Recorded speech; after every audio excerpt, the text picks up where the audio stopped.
Dia tidak melihat manusia sebagai musuh ego, tetapi sebagai makhluk Allah yang juga sedang diuji, menjawab dengan salam bukan tanda lemah.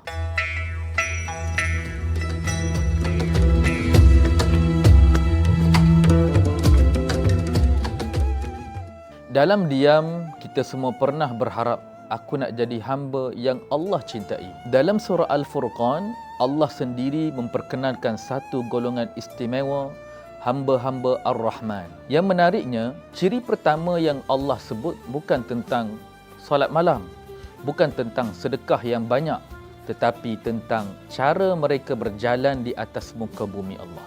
Allah berfirman, dan hamba-hamba iaitu Allah, Ar-Rahman, yang diredainya ialah mereka yang berjalan di muka bumi dengan sopan santun, dan apabila orang-orang yang berkelakuan kurang adab hadapkan kata-kata kepada mereka, mereka menjawab dengan perkataan yang selamat dari perkara yang tidak diingini.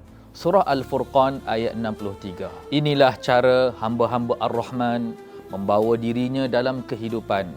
Rendah hati bukan pada cara kita bercakap, tapi pada satu kesedaran dalam hati, aku cuma hamba, hidup ini bukan milik aku. Apabila kesedaran ini hidup, tidak akan timbul perasaan meninggikan diri dalam diri seseorang itu, kerana dia tahu semuanya adalah amanah. Dan apabila kesedaran kehambaan ini pudar, lahirlah perasaan bongkak, bangga diri, merasa lebih daripada orang lain.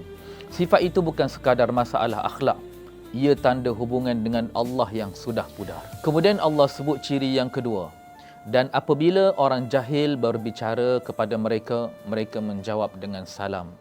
Perhatikan, Allah tidak kata mereka menang hujah. Allah tidak kata mereka membalas dengan tegas. Allah kata mereka memilih salam. Kenapa? Kerana hati yang benar-benar sedar dirinya hamba kepada Tuhan yang Maha Pengasih, tidak melihat dirinya lebih tinggi daripada orang lain. Dia tidak melihat manusia sebagai musuh ego, tetapi sebagai makhluk Allah yang juga sedang diuji, menjawab dengan salam bukan tanda lemah. Ia tanda hati yang stabil, hati yang tidak mudah digoncang oleh kejahilan, dan gabungan rendah hati serta memilih salam melahirkan satu hasil besar, iaitu hati yang sejahtera.